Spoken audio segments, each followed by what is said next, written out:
Research shows that the average manager spends up to 80% of his or her time communicating with other people. Research also shows, however, that one of the most common reasons for managerial failure is poor communication.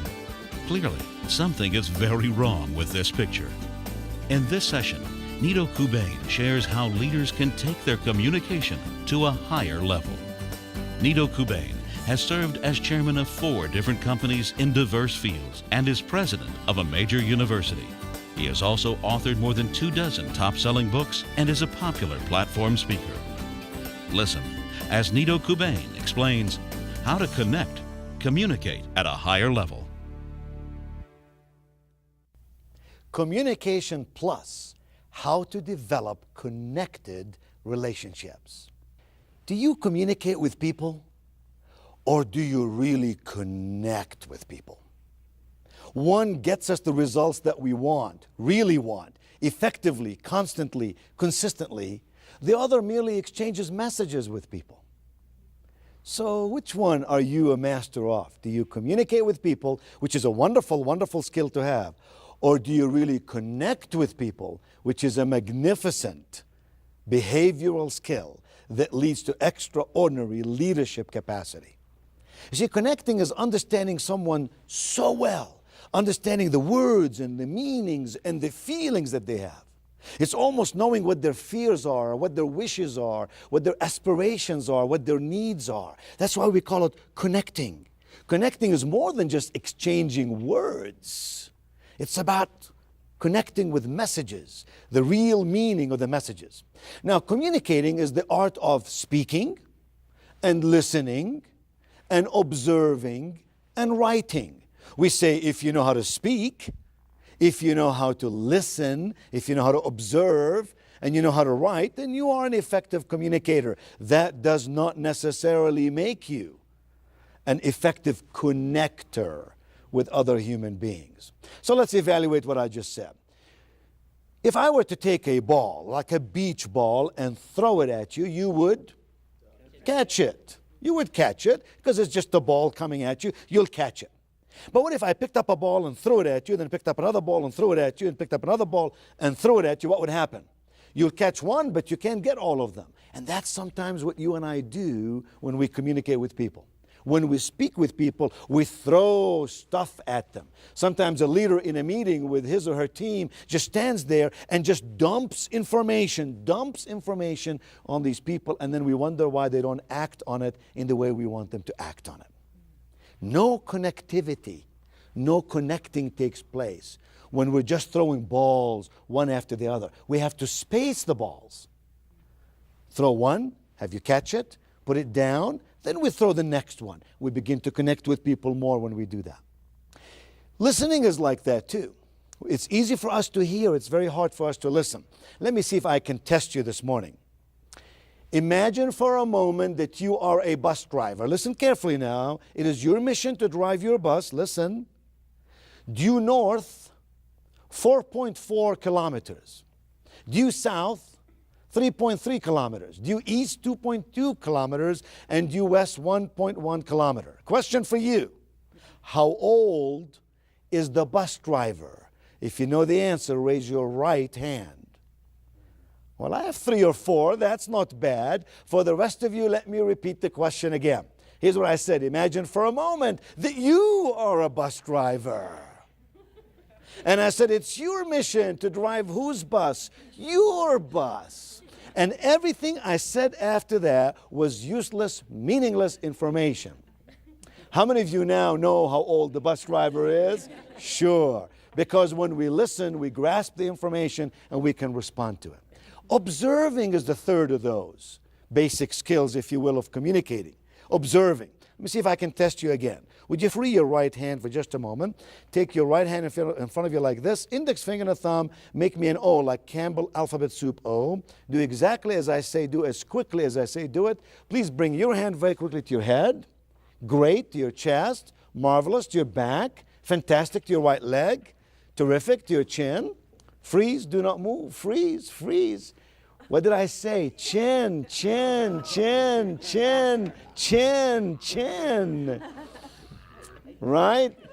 I had a person the other day in my audience, and I said to them, I said to your chin, and this happened to be a lady, she had her hand right here. I said, ma'am, I said to your chin. She said, I had a facelift. This is my chin. So we say speaking, listening, observing, and the last one is writing. I wonder if you can write the statement for me on the piece of paper in front of you. And the statement is, woman without her man is nothing. Now don't react just yet. Listen to my instructions. You have 2 commas and 1 full stop. Would you please punctuate the statement for me using 2 commas and 1 full stop? Woman without her man is nothing. All right, let me guess. Some of you wrote down, woman, comma, without her man, comma, is nothing, period. Honestly, how many of you did it that way? Yes, that would be normal. And in this context, it means woman is nothing unless she has a man. But some of you, I'll bet, wrote down woman, comma, without her, comma, man is nothing. Anyone? Good for you. Here's my point. This statement means 2 different things. The meaning changes 100% based on what? 1 tiny little comma. Moved 1 word up. So the power lies in your hand to speak, listen, observe, or write effectively. But today we're not just talking about that. We're saying that connecting is the skill of using speaking and listening and observing and writing. Connecting is taking those basic skills of communicating a step beyond. It's intended to really understand why people say what they say and why people do what they do. Now, traits of managers and leaders who really connect effectively are many. Let me just share with you today a few of them. Number 1, they are open. If you want to connect with people, you must be open. You must be open-minded. You must give people the privilege and the right to express themselves. Number 2, they are sincere. They have authenticity more than they have charisma. They're honest, thoughtful, trustworthy people. Number 3, they are direct. They tell you what they're thinking and they accept from you what you're thinking. Number 4, they are respectful. They accept what you say and they regard it to be the truth as you understand it. And number 5, they are interested. They're interested in building teams. They're interested in making good things come to be. The skills of managers, not just the traits, but the skills of managers and leaders who really know how to connect effectively are these. Number 1, they organize their thoughts before they speak. They think first, they speak second.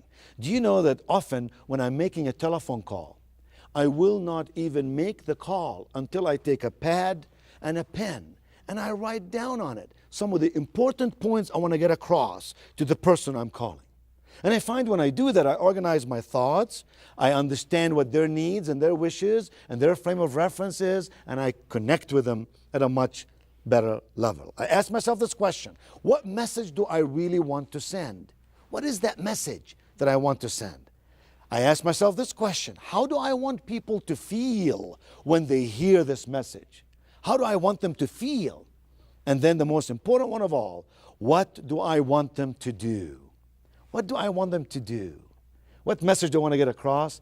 How must they feel so they will do what I want them to do? In other words, think with the end in mind. Think about the action you want people to perform, if you will, and design what you say in a way that you can really connect with them. Number 2, extraordinary leaders who know how to connect seek to understand the purpose of the other person's communication. When somebody else is communicating with you, ask yourself these questions. What is the purpose of their communication? Is it simply to engage in small talk about the weather or about some sports event? Is it to vent emotions? Are they just sort of venting emotions about some area of concern in their department or with their team? Is it to share information? They're attempting to share with you information about the projects they're working on. Or is it to persuade? They're trying to get you to persuade you in a certain perspective so you can think in a certain way and do what it is they want you to do. Ask this question: what is the speaker's purpose? This other person with whom I'm communicating and connecting, what is their purpose? Ask yourself this question: what is my purpose in listening to the speaker? What is their purpose in speaking to me? And why is it important for me to listen to them? When you understand their purpose, you understand your purpose, magic takes place. Connectivity begins to happen. Number 3, extraordinary leaders who know how to connect with other people get right to the point. They understand that brevity is so important. And so they recognize that clarity, not confusion, is the name of the game. We must be clear if we want people to connect with us. Our message must be stated thoroughly, briefly, and clearly. Number 4, effective leaders who connect well translate what they say into benefits. This is really, really important. They translate what they say into benefits. Let me ask you a simple question. Why do you buy an insurance policy? When you buy insurance, why do you buy insurance? Are you willing to exchange your hard-earned money for a piece of paper called an insurance policy? Of course not. You don't buy insurance so you can get the policy. You buy insurance because of the byproducts of that insurance policy. What you want is the safety and the security and the peace of mind that you'll have for you, your family, and your future. The product of the product. So when you attempt to connect with someone, always ask this question: how can I translate what I'm saying into ways that they can find useful? Remember, given their fears, their needs, their wishes, their aspirations. That we call the product of the product. You see, a product of a car in and of itself is just a car. But the product of the car is transportation or prestige, right? The product of the product. So when I'm saying something to you, if I really want to connect with you, I must ask myself this question: what's in it for you? What's the benefit to you? What's the product of this product? And the more I can translate that into ways that you understand and that you find tremendous value in, the closer, the better, and the longer we'll be connected in terms of this particular message. And number 5, extraordinary leaders who know how to connect, not merely communicate effectively, ask questions. They ask a lot of questions. They perhaps ask more questions than they make statements. Questions like these: what do you think? What do you think about this? What is your opinion? They ask questions like, how do you feel about this? How does this make you feel? When connecting with someone is absent, in other words, when we don't really connect, resistance takes over. Let me illustrate to you what I mean. Let's play a little game. I'm going to give you about 2 or 3 seconds to find someone sitting next to you or behind you to become your partner. I'm going to give you about 3 seconds, and I'll count just like you count when you jump from an airplane to parachute, and we'll see how fast you can do this. Here we go. 3,000, 2,000, 1,000. Find your partner. Okay. Now that you have your partner, you did that very, very well.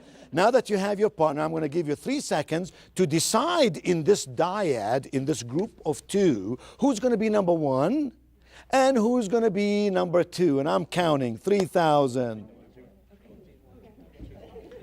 Now, the way that you picked who's going to be number 1 and who's going to be number 2 tells us a lot about you clinically. I know what some of you did. Some of you looked at your partner and you said, I'll be number 1. I've always been number 1 and you're not changing my mind today. Some of you looked at your partner and you said, you be number 1. As if to say, I, Royal Highness, bestow upon you the privilege of being number 1, right? And hopefully none of you said, oh, please, I've always been a number 2 kind of person. Don't confuse me today. Okay. Number 1, where are you? Number 1, where are you? Let me see. Number 1, excellent. Number 1. Number 1. Okay? Number one, if you will open up both of your hands like this, number one. Excellent. And face your partner to the extent that you can. Number two, open up your hands like this. Excellent. Number one, listen to my instructions, please. Number one, please gently, softly, kindly place your hands on number two's hands. Excellent. Number one, I'm talking to you. Now push as hard as you can on number two. Push as hard as you can. Show us the depth of your strength, number one. Go for it. Go for it. Come on. Number one, come on. Let me see. Go for it. Excellent. Excellent. Okay, hands down. Look back at me. Some of you have some real vented anger. Wow. Okay. Now let me just ask you a couple of simple questions. Number one, did I give you instructions as to what to do? Yes or yes? Yes. I make my questions very easy. The answer is yes. Number two, did I give you instructions as to what to do in response to number one? No or no? No. What did you do, number two? You resisted.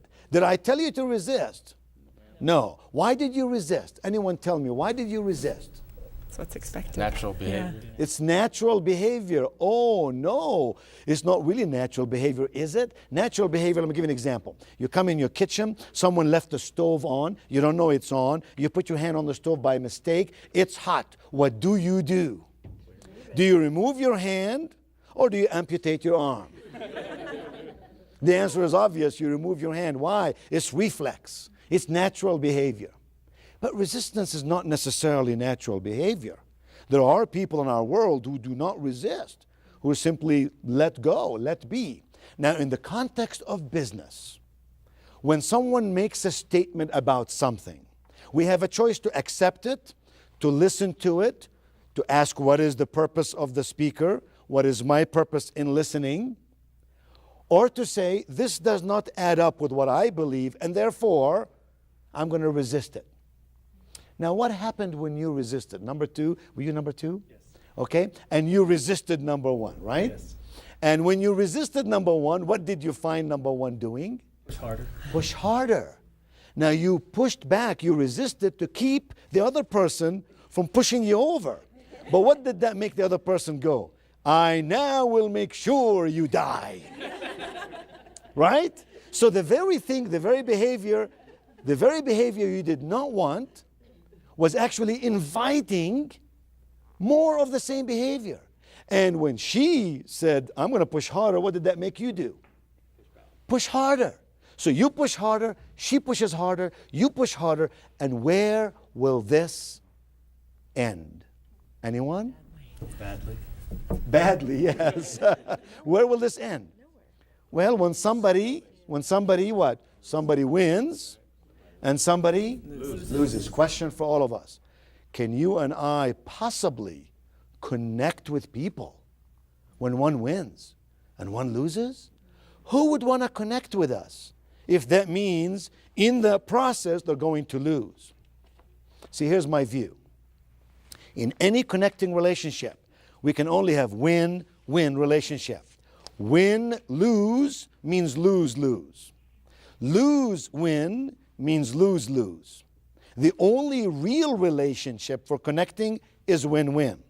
So when you resisted, you invited more of the same, and the only way this exercise would come to an end is when someone loses, not the desired outcome in either communicating or in connecting. So the whole notion here is it's difficult to connect when we resist. It's difficult to connect when we don't understand. It's difficult to connect when we don't build a bridge of understanding from where the other person is to where we are. Our tendency is to want to build a bridge of understanding from where we are to where they are. You know what I believe?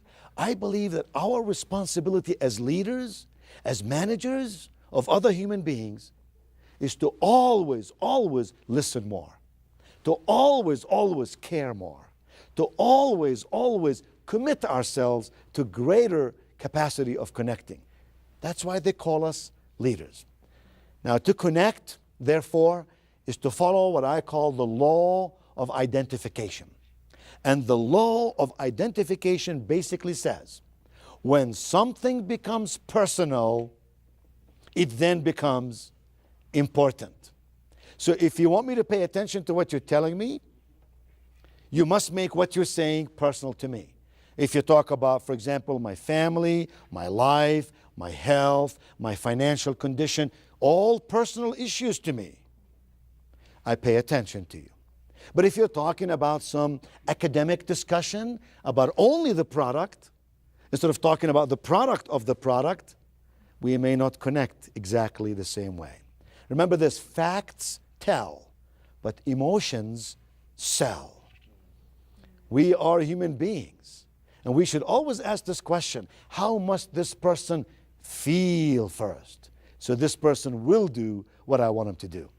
Now, leaders who connect focus on these three important questions. Number one, why should people do business with me? Given choices, why should people do business with me? Why me?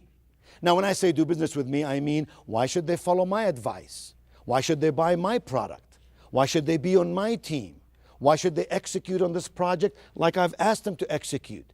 Besides, of course, fear of losing a job or losing some kind of support. I'm talking about in a much more dynamic and a much more behaviorally sound and balanced perspective. Why should people do business with me? What is different about me and what is better about me? Second question, how easily can someone else imitate what I do? The easier it is for someone else to imitate what I do, the less valuable by definition I become. And perhaps the most important question of all, when someone else needs what I offer, when someone else needs what I have to offer, whether it is a leadership capacity, it's a thinking process, or it's a product that we're selling, when someone else needs what I have to offer, will they think of me first?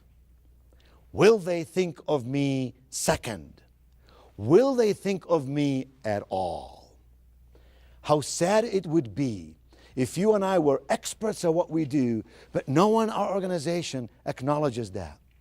They don't come to us when they want a solution to that problem because they don't realize that we are the conduit, the source for that solution. So connecting means making sure other people understand what we offer. It's understanding someone so well that we know the words, yes, but also the meanings and the feelings behind the words. Understanding their fears and their wishes and their needs and their aspirations. Connecting with people means we know why people say what they say. And more importantly, as leaders, we know why people do what they do. So do not settle for communicating effectively. As important as that skill is, choose today, begin today to commit, to connect with people, and look and assess the dramatic results, powerful, positive results that you will be able to get.